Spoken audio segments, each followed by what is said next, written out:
¿Dónde comenzó realmente la yakuza y las mafias japonesas en Japón? En la década de 1960, las autoridades de Estados Unidos notaron un grupo criminal inusual proveniente de Japón. Sus miembros tenían grandes tatuajes y algunos incluso tenían partes de los dedos cortadas. Este grupo se llama yakuza. No es simplemente una pandilla común. La palabra yakuza se utiliza para muchos grupos de crimen organizado en Japón.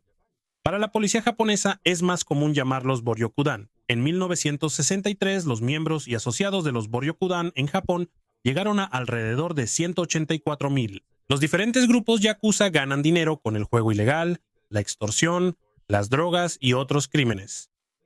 También hay ocasiones en que entran en negocios legales para ocultar el origen de su dinero. Así que aquí va la pregunta. ¿Dónde realmente comenzó la yakuza? De hecho, no hay una sola respuesta segura. No se sabe con certeza dónde realmente comenzó la yakuza. Hay historias que dicen que provienen de antiguos samuráis o de grupos que protegían a la gente. Pero según la historia, tienen conexión con dos grupos, los Bakuto y los Tequilla. Los Bakuto eran grupos de apostadores ilegales. Organizaban juegos de azar y ganaban dinero de las personas que jugaban. Aquí también se suele asociar el origen de la palabra yakuza. Hay un antiguo juego de cartas japonés llamado Oichokabu. En una combinación, el 8, 9 y 3 se pueden leer como yakuza. Esa mano no tiene valor en el juego. Por eso, con el tiempo, la palabra yakuza se usó para referirse a las personas que pertenecen a grupos criminales. Pero no se sabe con certeza si ese es el único origen del nombre. El segundo grupo importante son los tequilla. Los tequillas son vendedores ambulantes que venden en festivales, mercados y otros lugares concurridos. Tienen su propio territorio y líder. También hay grupos de tequilla que usan la intimidación o la violencia para controlar su territorio y negocio. Con el paso del tiempo, estos grupos se volvieron más organizados. Tuvieron una jerarquía clara o un orden definido de poder. En la cima está el jefe. Debajo de él están los miembros que siguen sus órdenes. Aquí es donde se vuelve importante una relación llamada Oyabun-Kobun. El Oyabun es el líder o como el padre del grupo. El Kobun es el miembro que está debajo de él. El sistema es simple. El Oyabun le da protección, ayuda y conexiones al Kobun. A cambio, se espera que el Kobun sea leal al Oyabun. Es como si formaran su propia familia, aunque no sean realmente parientes de sangre. Este tipo de relación se volvió una parte importante de la organización yakuza. También usan palabras como padre, hijo y hermano mayor para mostrar quién tiene un rango más alto en el grupo. La lealtad es muy importante dentro de la yakuza.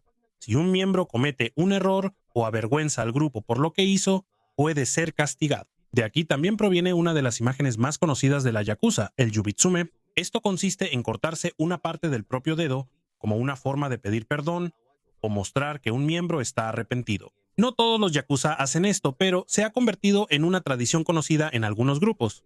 Lo mismo ocurre con los tatuajes. Muchos miembros de la yakuza tienen tatuajes grandes y detallados en el cuerpo, pero eso no significa que todos los japoneses con tatuajes sean yakuza. En Japón, la conexión entre los tatuajes y el crimen organizado se hizo fuerte debido a la larga historia de la yakuza. Con el paso del tiempo, los antiguos grupos de apostadores, vendedores ambulantes y otras pandillas criminales se convirtieron en organizaciones criminales más grandes. Después de la Segunda Guerra Mundial, crecieron aún más mientras la economía de Japón seguía siendo inestable y débil. Ahí comenzará la época en la que la yakuza se convertirá en una de las redes criminales más grandes y organizadas de Japón. A pesar de esto, mientras la yakuza crecía, también se volvieron importantes los símbolos y reglas que demostraban si realmente pertenecías al grupo. Uno de los más conocidos es el tatuaje corporal de gran tamaño, pero en realidad, el tatuaje en Japón es más antiguo que la yakuza. Durante ciertos periodos de la historia japonesa, el tatuaje se usaba como castigo para los criminales. Se marcaba el cuerpo para que fuera fácil reconocer que ya habían sido condenados por un crimen. También hay otros tipos de tatuajes que se hicieron como arte y decoración. Con el paso del tiempo, los diseños se volvieron más detallados. Hay dragones, tigres, flores, guerreros y otras imágenes de la cultura japonesa. Por eso, con el tiempo, los tatuajes grandes también se hicieron populares entre algunos apostadores y grupos criminales. En la yakuza, el tatuaje de cuerpo completo se convirtió en una forma de mostrar que pertenecen al grupo. Antes, hacer este tipo de tatuaje también era difícil y doloroso. Tradicionalmente, esto se hacía a mano y con una aguja.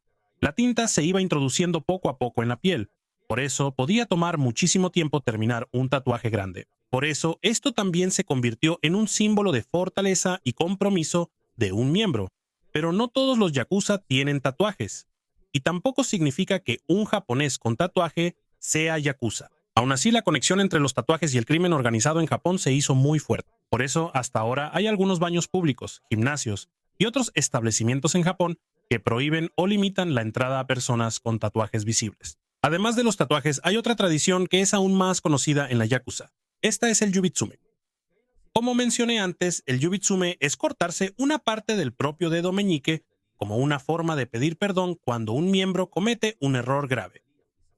Hay una explicación antigua de por qué se utiliza el dedo meñique. En la época en que la espada era el arma principal, el dedo meñique era importante para sujetar la espada con firmeza. Cuando a una persona le falta una parte del dedo, su agarre se debilita. Por eso necesita más la protección de su jefe y su grupo. En la yakuza, la parte cortada del dedo puede ser entregada al jefe como señal de arrepentimiento. Así que si los errores se repiten, puede haber otro yubitsume. Pero con el tiempo, esta práctica se volvió más rara. Sin embargo, también hay reglas estrictas dentro de muchos grupos yakuza. El miembro debe ser leal al jefe y no revelar ningún secreto sobre el grupo. También es importante obedecer a los miembros de mayor rango. Cuando eres nuevo en la yakuza, tu posición es baja y debes seguir las órdenes de los miembros mayores. Primero puedes hacer trabajos sencillos para los miembros más veteranos. Esto incluye limpiar, encargarte de las cosas, llevar mensajes y otras órdenes.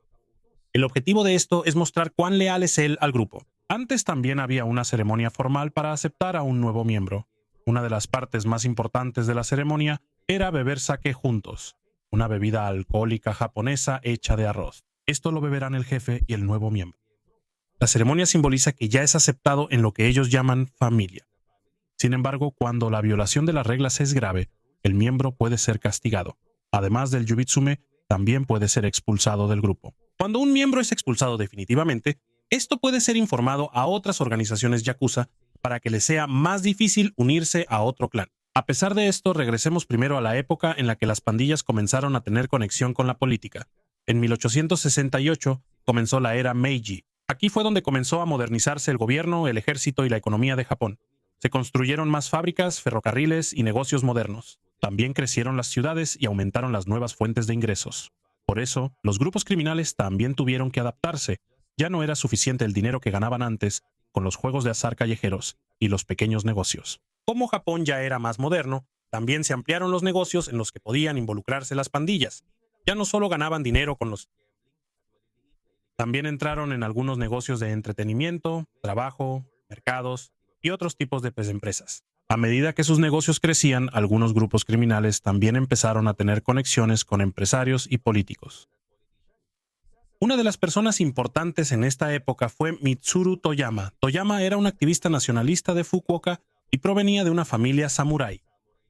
Se volvió activo en la política después de que terminó el antiguo sistema feudal de Japón.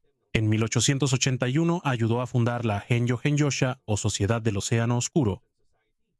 Era un grupo nacionalista que quería fortalecer a Japón y expandir su influencia en otras partes de Asia.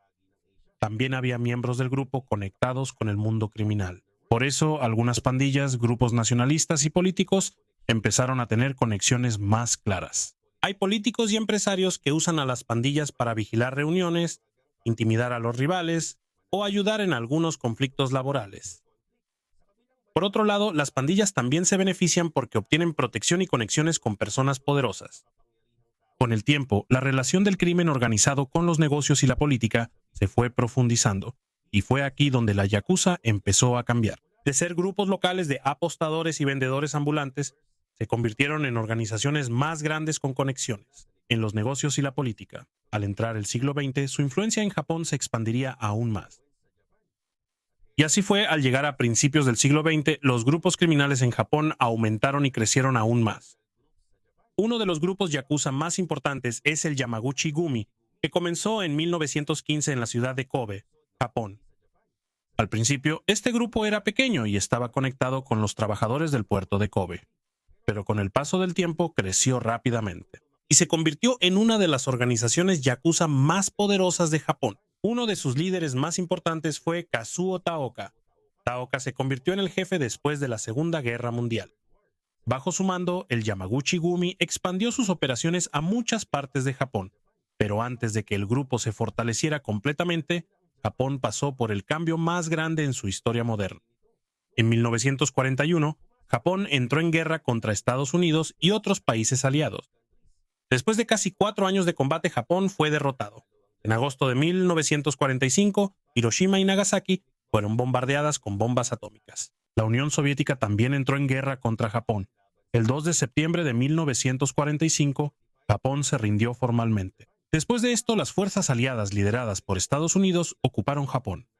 Muchas ciudades estaban destruidas y la economía era débil. También faltaba comida y muchos productos básicos. Debido a la escasez de suministro legal, el mercado negro creció rápidamente. El mercado negro es la venta ilegal de comida y otros productos que son difíciles de conseguir en las tiendas normales. Aquí los grupos criminales vieron una gran oportunidad. Muchos yakuza ganaron dinero controlando los mercados negros, el juego y otros negocios ilegales. Una gran parte del mercado negro de la posguerra también era operada por diferentes vendedores, pandillas y personas comunes que buscaban una manera de sobrevivir. Mientras continuaba la ocupación estadounidense, surgió un nuevo problema en la política. En ese entonces comenzaba la Guerra Fría. Estados Unidos estaba preocupado de que el comunismo pudiera fortalecerse en Japón. Por eso, los funcionarios estadounidenses se interesaron en las figuras anticomunistas más poderosas del país. Uno de ellos era Yoshio Kodama. Kodama era un ultranacionalista japonés con fuertes conexiones tanto en la política como en el mundo criminal. Debido a sus numerosas conexiones e influencia, algunos funcionarios estadounidenses lo vieron como alguien que podía ayudar a frenar la expansión del comunismo en Japón. También tenía relaciones con algunos líderes de la yakuza. Por eso se convirtió en una de las personas que conectaban varias partes de la política, los negocios y el crimen organizado en el Japón de la posguerra. Es decir, era como un puente que unía diferentes sectores. Mientras la política cambiaba, la economía japonesa también se recuperaba rápidamente. En abril de 1952 terminó la ocupación aliada y Japón volvió a ser completamente independiente. En los años siguientes, las fábricas, los empleos y los negocios crecieron rápidamente. Mientras mejoraba el suministro legal de alimentos y productos, el mercado negro, que había sido una gran fuente de ingresos después de la guerra, fue disminuyendo. Por eso, la yakuza también tuvo que buscar otras fuentes de ingresos. Ampliaron aún más el juego, la prostitución, la extorsión, los negocios de entretenimiento y el tráfico de drogas. Pero hubo otro gran acontecimiento. Durante la guerra, Japón utilizó metanfetaminas para ayudar a mantener despiertos a los soldados y trabajadores. Después de la guerra, quedó mucho suministro de metanfetaminas que se dispersó por Japón. Por eso, rápidamente aumentó el número de personas que las usaban. Los grupos criminales vieron que podían ganar mucho dinero con la venta legal de metanfetaminas. Por eso, la yakuza también entró en el negocio de las drogas. También se metieron en el entretenimiento y la vida nocturna. También había grupos que consumían metanfetaminas. Eso significa que intimidan a personas o negocios para obligarlos a darles dinero. Debido al narcotráfico, la extorsión y otros negocios, la yakuza creció rápidamente en los años 50 y principios de los 60. A medida que aumentaba su dinero, también cambió la apariencia de algunos miembros de la yakuza. Se hicieron populares entre ellos los trajes oscuros, camisas blancas y gafas de sol, similares a los que se ven en las películas de gángsteres estadounidenses. Pero más importante que su ropa era el tamaño de su organización. Para 1963, el número total de miembros y asociados de los grupos del crimen organizado, vigilados por la policía japonesa, llegó a alrededor de 184,000. Este fue el número más alto registrado en el Japón de la posguerra. Dos de los grupos yakuza más grandes en ese entonces eran Yamaguchi-gumi e Inagawa-kai. Yamaguchi-gumi era fuerte en el oeste de Japón, mientras que Inagawa-kai tenía poder en el área de Tokio. Bajo el liderazgo de Kazuo Taoka, Yamaguchi-gumi se expandió rápidamente. Se alió con otros grupos yakuza y entró en diferentes negocios. Por esto, el antiguo pequeño grupo yakuza de Kobe se convirtió en una gran organización con operaciones en muchas partes de Japón. Para cuando llegaron los años 60, la yakuza ya estaba muy lejos de su antigua forma, como pequeños grupos de apostadores y vendedores ambulantes. Sus organizaciones ya eran más grandes, movían mucho más dinero y algunos ya tenían conexiones en los negocios y la política. Por esto llamaron aún más la atención del gobierno japonés y la policía, y aquí fue donde empezaron los esfuerzos más serios de Japón para detener el crecimiento de la yakuza. En los años 70, las grandes organizaciones yakuza seguían fortaleciéndose. En octubre de 1972 hubo una alianza entre Yamaguchi-gumi e Inagawa-kai, dos de los grupos yakuza más grandes de Japón. Las conexiones de Yoshio Kodama, conocido por su relación con la política y el crimen organizado, ayudaron mucho en esto. Pero solo pasaron unos años antes de que Kodama se viera involucrado en uno de los mayores escándalos políticos de Japón. Esto se llamó el escándalo Lockheed. Lockheed es una empresa aeroespacial estadounidense que quería vender aviones en Japón. En 1976 salió a la luz que la empresa había dado grandes sumas de dinero a varias personas poderosas en Japón para ayudar a su negocio. Uno de los involucrados fue Yoshio Kodama. Debido a sus conexiones políticas, Kodama se convirtió en un intermediario importante entre Lockheed y algunos funcionarios japoneses. Cuando salió el escándalo, muchos japoneses se enojaron. Hubo grandes protestas e incluso algunos manifestantes fueron a la casa de Kodama. En marzo de 1976, un exactor ultranacionalista voló una pequeña avioneta y la estrelló contra la casa de Kodama. El piloto murió, pero Kodama sobrevivió. Después del escándalo, la gran influencia que tenía Kodama fue desapareciendo poco a poco. Murió en 1984 mientras su caso aún no se resolvía. Mientras la influencia de Kodama desaparecía, el Yamaguchi-gumi seguía siendo poderoso bajo el liderazgo de Kazuo Taoka. Él fue quien ayudó a expandir el grupo desde Kobe hacia muchas partes de Japón, pero en julio de 1978, Taoka estuvo a punto de ser asesinado. Mientras estaba en un club nocturno en Kioto, un miembro del Matsudagumi, un grupo yakuza rival, le disparó. Taoka fue herido en el cuello, pero sobrevivió. Unas semanas después, el hombre que le disparó fue encontrado muerto cerca de Kobe. Después de esto, la pelea entre el Yamaguchi-gumi y el Matsudagumi se intensificó aún más. Taoka sobrevivió al intento de asesinato, pero nunca recuperó su fuerza de antes. En 1981, Kazuo Taoka murió de un ataque al corazón. Esto fue un gran problema para el Yamaguchi-gumi porque él había liderado el grupo por más de 3 décadas. Y él fue la razón por la que creció de una pequeña pandilla en Kobe hasta convertirse en una organización criminal de alcance nacional. Después de su muerte no había un nuevo jefe claro. El que se esperaba que tomara el lugar era Kinichi Yamamoto, un alto líder en el Yamaguchi-gumi. Pero Yamamoto también murió poco tiempo después. Por eso, el papel de Fumiko Taoka, esposa de Kazuo Taoka, se volvió temporalmente importante. Fumiko fue quien ayudó a mantener unida la organización mientras buscaban un nuevo líder permanente. En 1984, Masahisa Takinaka fue elegido como el nuevo jefe de Yamaguchi-gumi, pero no todos los miembros de alto rango estuvieron de acuerdo. Algunos se separaron y formaron su propio grupo llamado Ichigumi. Aquí comenzó un nuevo gran conflicto dentro del inframundo japonés. En 1985, Takinaka fue asesinado por miembros de Ichiwakai. Su asesinato fue lo que inició la guerra Yamaichi, una gran guerra de pandillas que duró varios años y tuvo cientos de incidentes violentos. Mientras Yamaguchi-gumi estaba en caos, había otras grandes organizaciones yakuza que seguían fortaleciéndose. Una de ellas era Sumiyoshi Kai, con sede en Tokio. Su estructura era diferente a la de Yamaguchi-gumi. En Yamaguchi-gumi, el poder de un jefe principal era más claro. En Sumiyoshi Kai era más como una federación de muchas pandillas. Los líderes de cada grupo tenían más libertad propia. Por eso, al llegar la década de 1980, 3 nombres se volvieron los más importantes en el crimen organizado japonés: Yamaguchi-gumi, Inagawa Kai y Sumiyoshi Kai. Pero junto con el crecimiento de estos grupos, también aumentaba la presión de la policía y de la Yamaichi japonesa. Desde la década de 1960, la policía ya había empezado a hacer grandes redadas contra la yakuza. Muchas pandillas pequeñas desaparecieron, pero hubo un efecto inesperado. En lugar de que el crimen organizado desapareciera por completo, muchos miembros de las pandillas pequeñas se unieron a organizaciones más grandes. Por eso, la Yamaguchi-gumi, Inagawa Kai y Sumiyoshi Kai se volvieron aún más dominantes. Para la década de 1980, la yakuza ya no era solo una simple pandilla callejera. Ya tenían mucho dinero, tenían negocios legales e ilegales. Algunos incluso tenían conexiones con la política y los negocios, y tenían grandes organizaciones capaces de operar en muchas partes de Japón. Pero mientras más crecía su poder, más difícil se volvía para el gobierno japonés ignorarlos. En los años 80, la yakuza se convirtió en un problema aún mayor para Japón. Una de las razones es la extraña relación de algunos grupos yakuza con ciertos oficiales de policía. Hubo ocasiones en que la policía sabía quiénes eran los líderes de la yakuza y dónde estaban sus oficinas. También hubo algunos oficiales de policía que aceptaban sobornos o daban información a otras pandillas. Por eso hubo redadas que no fueron tan efectivas.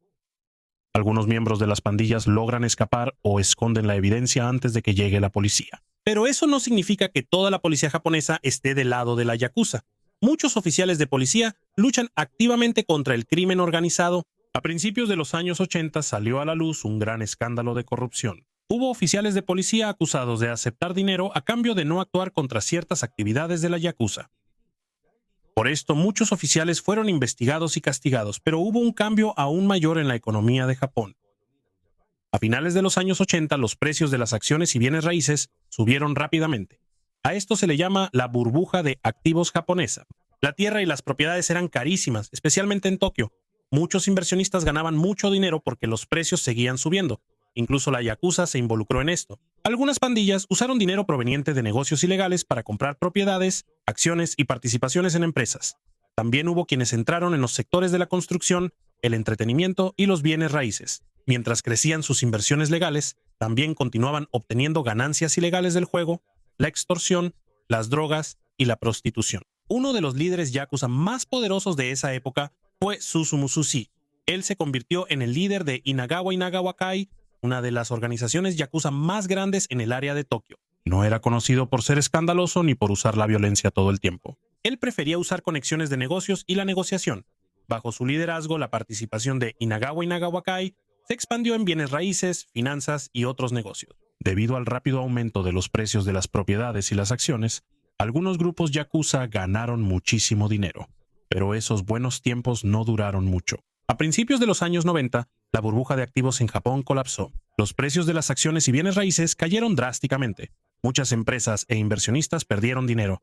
Entre ellos estaban los negocios conectados con la yakuza. También hubo un gran problema con los bancos. Durante los años de la burbuja, se otorgaron muchísimos préstamos usando propiedades como garantía. Cuando cayó el precio de la tierra, muchos préstamos dejaron de pagarse. También salió a la luz que había algunos préstamos incobrables conectados con el crimen organizado. Aquí fue donde el público japonés y el gobierno vieron más claramente cuán profunda era la participación de la yakuza en la economía legal. Al mismo tiempo, continuaban las guerras de pandillas, la extorsión y otros crímenes. Por eso, el gobierno japonés decidió crear una ley más estricta. En marzo de 1992, Japón implementó una ley más estricta contra la yakuza llamada Ley Anti-Boryokudan. Boryokudan es el término que utiliza la policía japonesa para referirse a los grupos de crimen organizado como la yakuza. Bajo esta ley, es más fácil detener y enjuiciar a las pandillas que utilizan la intimidación, la extorsión y la recaudación forzada de dinero. Antes, muchos grupos yakuza eran visibles. Tenían su propia oficina, letrero y un líder conocido. Pero debido a la nueva ley, algunos comenzaron a ocultar sus actividades. También hay miembros que ya no se presentan como yakuza oficiales, pero siguen conectados con la pandilla como asociados. Por eso se volvió más difícil para la policía saber quiénes son realmente los miembros activos. Sin embargo, poco a poco ha disminuido el número de miembros de la yakuza. A principios de los años 90, todavía había decenas de miles de miembros y asociados, y a medida que las leyes se volvieron más estrictas, la yakuza ya no podía actuar abiertamente como antes. Les resultó más difícil abrir cuentas bancarias, obtener préstamos, rentar propiedades y entrar en negocios legales. También se volvió más peligroso para los empresarios y políticos ser vistos con vínculos con la yakuza. Por eso, algunos grupos de la yakuza cambiaron su forma de operar. Se involucraron más en el lavado de dinero, crímenes financieros y negocios en el extranjero. Así que, de ser una organización criminal visible, poco a poco se volvieron más discretos y más difíciles de identificar. Después de que se endurecieron las leyes contra la yakuza en los años 90, les resultó más difícil ganar dinero de la manera en que solían hacerlo. Por eso, algunos grupos yakuza empezaron a mirar hacia otros países. Uno de los negocios ilegales en los que se involucraron es la trata de personas. Hay redes criminales que llevan mujeres de otros países a Japón con promesas de trabajo. Pero al llegar a Japón, algunas son obligadas a trabajar en la prostitución y son controladas por grupos criminales. La yakuza también se ha involucrado en el tráfico internacional de drogas. El problema de la metanfetamina ilegal ha existido en Japón durante mucho tiempo, y hay grupos yakuza que se han involucrado en su introducción y venta. A medida que su red se expande, también han establecido conexiones. con otros grupos criminales en Asia, Europa y las Américas. El propio gobierno de los Estados Unidos reconoció a la Yakuza como una organización criminal transnacional debido a su participación en el tráfico de drogas, trata de personas, fraude y lavado de dinero. También hay conexiones de la Yakuza en los Estados Unidos. Desde hace mucho tiempo se ha notado su actividad en Hawái y en la costa oeste de Estados Unidos. En Estados Unidos hay casos que los vinculan con el tráfico de drogas y el lavado de dinero. Pero mientras algunas de las operaciones de la Yakuza se vuelven internacionales, hay un gran cambio ocurriendo dentro de Japón. Poco a poco está desapareciendo la antigua cultura de lealtad estricta al jefe. También hay más miembros que se interesan por el dinero que por las viejas tradiciones de su clan. Al mismo tiempo, muchos antiguos líderes Yakuza están envejeciendo y hay menos jóvenes japoneses que quieren unirse. Pero su mayor problema es el endurecimiento continuo del gobierno. Después de la ley anti-Boryokudan, Japón creó aún más formas para alejar a la Yakuza de los negocios normales. Se volvió más difícil para los conocidos miembros de la Yakuza abrir una cuenta bancaria, obtener un préstamo, rentar un departamento o hacer contratos con algunas empresas. También hay negocios que pueden ser castigados si deliberadamente trabajan con la Yakuza. Por eso, ahora es más difícil para las pandillas usar la economía legal para apoyar a su organización. No solo la policía ejerce presión. Hay bancos, empresas, arrendadores y otros negocios que han empezado a negarse a hacer transacciones con personas que tienen una conexión clara con la Yakuza. Poco a poco, la vida diaria se ha vuelto más difícil para un miembro oficial de una pandilla. Esto tiene un gran impacto en el reclutamiento. En el apogeo de la Yakuza a principios de los años 60, tenían más de 180,000 miembros y asociados, pero desde 2005 su número ha ido disminuyendo continuamente. Según la Agencia Nacional de Policía de Japón, para finales de 2024 alcanzaron el número más bajo desde que se implementó la ley anti-Boryokudan en 1992. Eso significa que la Yakuza de hoy está muy lejos del tamaño y poder que tenía en su apogeo, pero eso no significa que el crimen organizado haya desaparecido en Japón. Mientras la Yakuza tradicional se debilita, están surgiendo otras redes criminales que son más difíciles de detectar. No siempre tienen un nombre oficial de pandilla, una oficina permanente o una jerarquía clara. Ellos usan más grupos temporales, comunicación en línea y personas que no son miembros oficiales de la Yakuza. Por eso, también ha cambiado el problema para la policía japonesa. Antes, a menudo sabían quién era el jefe, dónde estaba la oficina y qué pandilla era responsable. Ahora, a veces es más difícil saber quién está realmente detrás de una operación criminal. Hay otro gran cambio.